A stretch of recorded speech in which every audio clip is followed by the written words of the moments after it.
Hello, everyone. Welcome to week one, day two. Today, we're going to focus on what it means to create a habit based upon a method of habit creation that I prefer.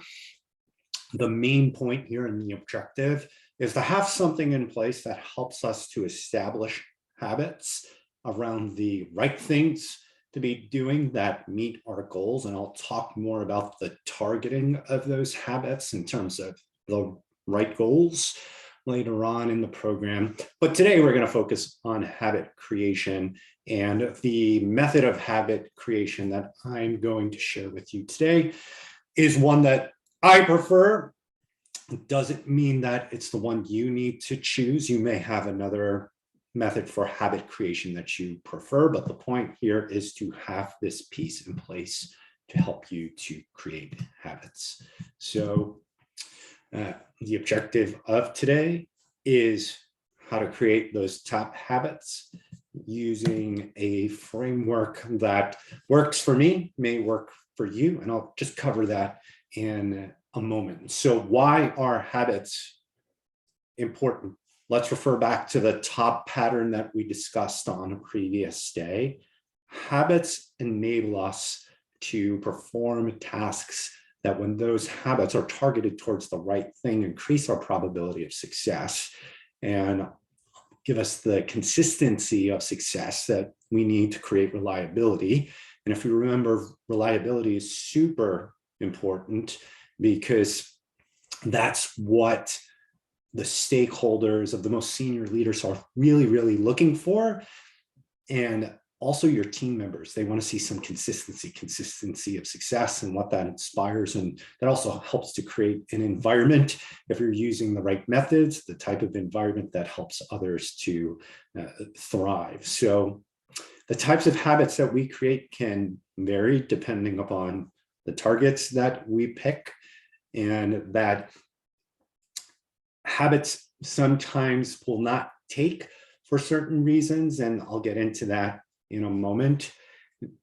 Habits that we form are habits for ourselves. We can also influence habits in others, but at the end of the day, we can't force habits onto other people. And habits can be formed from things that we do on a repeated basis that makes sense. Doesn't something have to be repeatable to be a habit? And that is correct, but also ad hoc tasks can be turned, or the method of habit building can be applied to things that maybe are a one-off or only happen a few times and won't continue to happen. And habit building occurs both in professional and personal environments. We'll discuss what that means for professional environments, but you can apply habit building to your personal side of your life as well. And that could be rather important too, because, and I'll get into this a little bit later, making sure we're able to perform our roles throughout our life optimally helps us to be better professionals.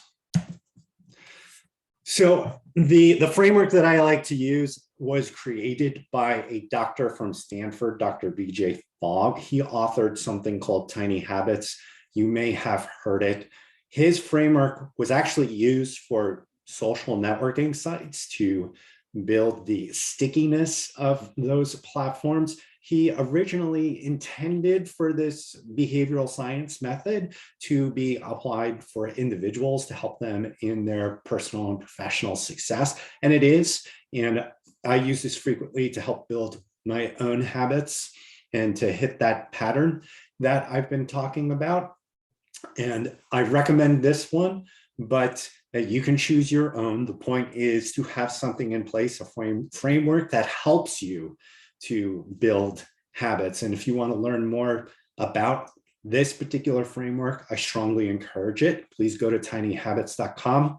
And this work is all credited to Dr. BJ Fogg, and I highly recommend it. So to summarize what Dr. Fogg, what he proposes and his theory that you can use and implement to help you create the habits is essentially we perform the ideal behaviors as a mix of our level of motivation and the accessibility of the behavior. So basically kind of meaning how easy that behavior might be and what we're prompted to do the behavior by. So if you brush your teeth, that could be a prompt to push you to floss because it just reminds you and it's a natural progression.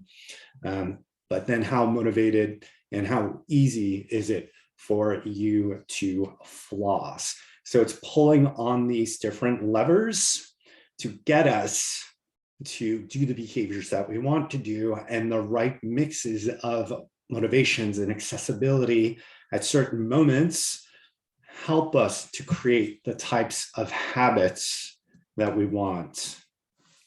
And we will apply this throughout. So we're building 6 types of habits. So I will continuously apply this framework to these main leadership areas that have also been designed to accelerate results for you.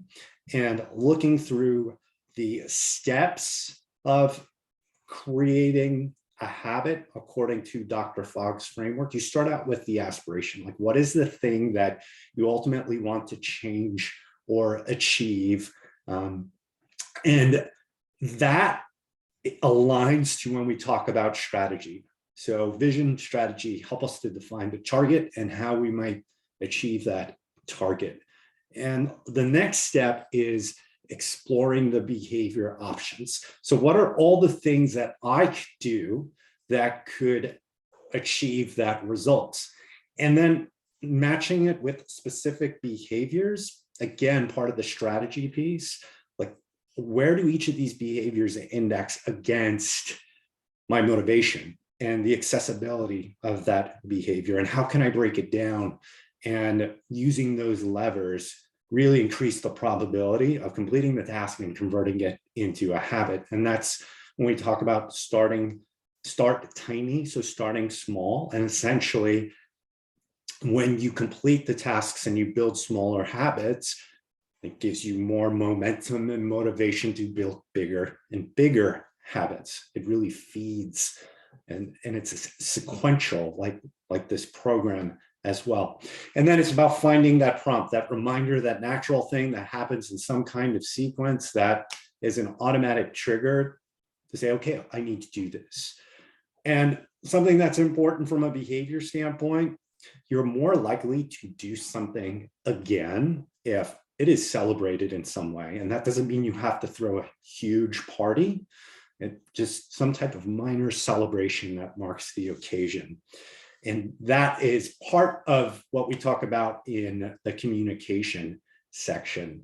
And then finally, the building piece of the habit. So assessing what happened when the habit was executed, doing it again, changing things, making the improvement, and continuously building upon that. And we see that in the org impact topic that we'll cover towards the end of the program and throughout the entire program. This program continuously builds off the prior steps and the prior habits that I'm introducing you to. So there is a simple formula for creating a habit and instantiating all those steps. And it's basically just after I, and so that's the prompt, that thing that maybe I naturally do, that is the trigger for me then to do the behavior. And I should have designed that behavior with pulling on the different motivational and the different accessibility behaviors. And just to take an additional moment there, so I might be inclined to do a behavior that I'm highly motivated to do. I love playing guitar. If my guitar is sitting right next to me, you might see some in the background in some of these videos. I might just grab it and play it. It's right there. I love playing guitar. I'm highly motivated to do it.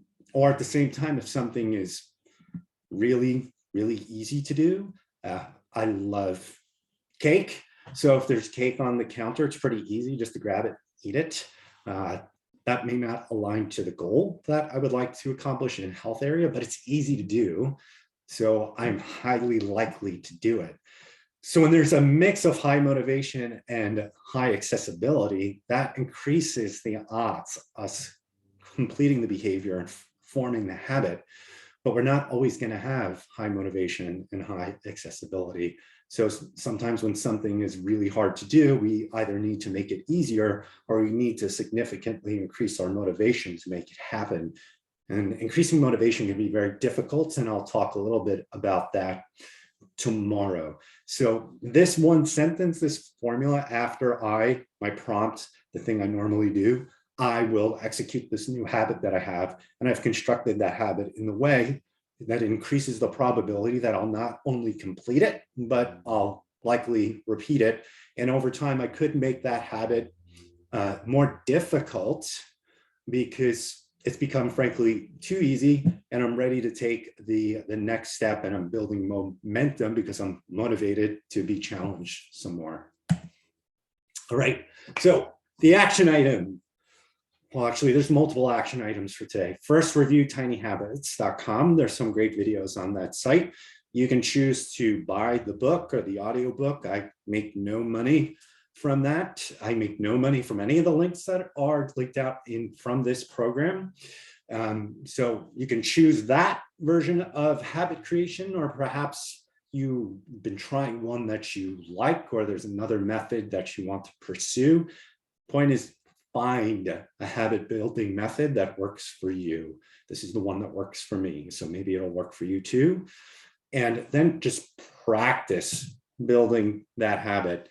And in one of the action items in today's worksheet, you will see a link to a form that just quickly asks you to fill out a few things and helps you to construct the habit so you can get a feel for what this process is like.